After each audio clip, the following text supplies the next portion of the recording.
Bonjour à tous et à toutes, j'espère que vous allez bien. Dans The Joy of Creation, quand vous mourrez d'une certaine manière, quand vous vous faites jumpscare d'une certaine manière, vous avez le droit à une comeback scene. Mais que signifient ces comeback scenes? Qu'est-ce qu'elles symbolisent? Qu'est-ce qu'elles nous apportent par rapport à l'histoire? Et bien c'est ce que je vous propose que l'on voit aujourd'hui. Bref, ne perdons pas de temps et attaquons-nous tout de suite à la première comeback scene.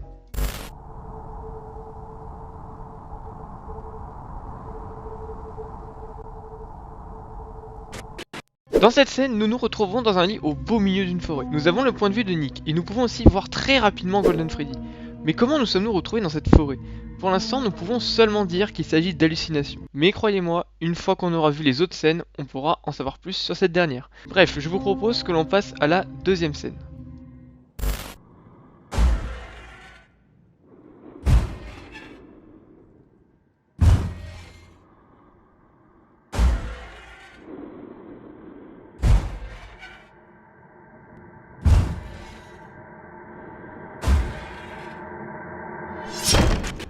Dans cette scène, nous incarnons un animatronique qui se dirige vers la porte du salon par laquelle Bonnie entre. Nous remarquons que cet animatronique a un nez qui ressemble à celui de Freddy et a un crochet comme Foxy. Maintenant, je vais vous poser une question. Existe-t-il un animatronique qui aurait le nez de Freddy et le crochet de Foxy? Eh bien oui, création. Comme nous pouvons le voir, il a bien le nez de Freddy et le crochet de Foxy. Autre question que je vous pose maintenant, n'y a-t-il pas un moment où création entre dans la living room durant le niveau attique? Donc cette scène est le point de vue de création quand il passe du basement à la living room, tout simplement. Et maintenant, passons à la troisième scène.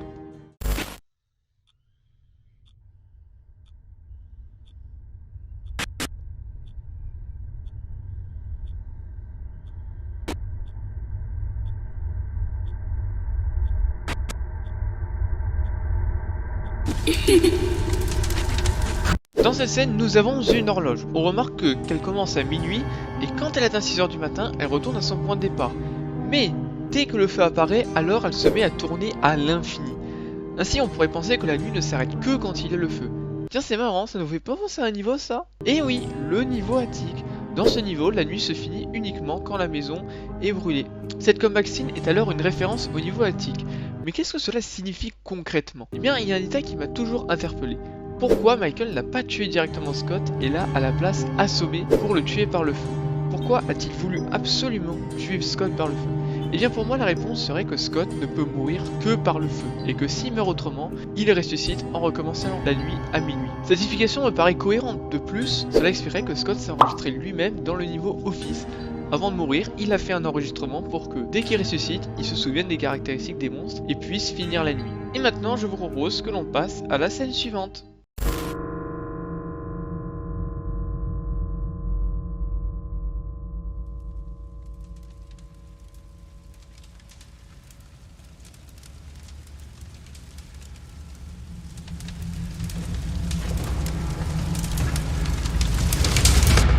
Dans cette scène, nous nous retrouvons dans la fournaise du niveau basement, devant les 4 endosquelettes. On peut alors se demander qui est la personne dans la fournaise. Eh bien moi personnellement je pense que c'est Michael. Et oui, ne vous êtes-vous pas demandé d'où sort Michael? Comment a-t-il pu se retrouver dans le basement? Il a bien dû apparaître de quelque part, il a bien dû naître quelque part. En plus, à la fin du niveau attique, quand on voit le vrai visage de Michael, on remarque que son corps est brûlé. Ainsi pour moi, Michael serait né par le feu, et cette comeback scene serait donc la naissance de Michael. Et maintenant, je vous propose qu'on passe à la scène suivante.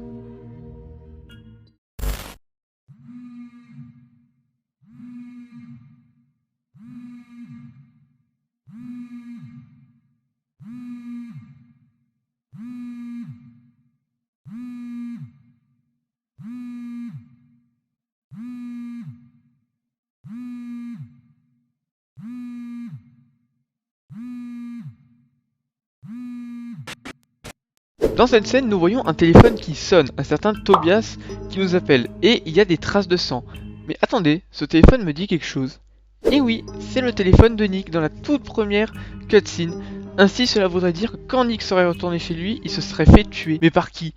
Par Golden Freddy. Et nous le remarquons dans la première cutscene du basement, où on voit Golden Freddy qui se trouve en dehors de la maison, et on peut interpréter qu'il est en train d'attendre Nick, discrètement. De plus, cela nous donne une autre indication. Le mot comeback serait un message de Golden Freddy à Nick, et cela expliquerait pourquoi il est revenu chez lui. Vous vous souvenez de la première comeback scene?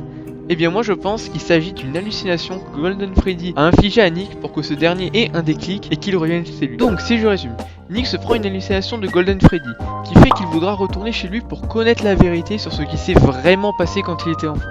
Sauf que Golden Freddy l'attendait et l'a tué. Voilà ce que voudrait dire cette comeback scene. J'espère qu'à travers cette vidéo, vous avez pu en connaître davantage sur les significations des comeback scenes, ainsi que sur l'histoire du jeu. Je m'excuse également de mon inactivité, je dois vous avouer qu'en ce moment j'ai du mal à trouver le temps pour pouvoir faire des vidéos. Mais je vais essayer d'adopter le rythme de une vidéo par semaine si j'y arrive, et je vous tiendrai au courant de cela dans une prochaine vidéo probablement. Voilà, sur ce, je vous laisse.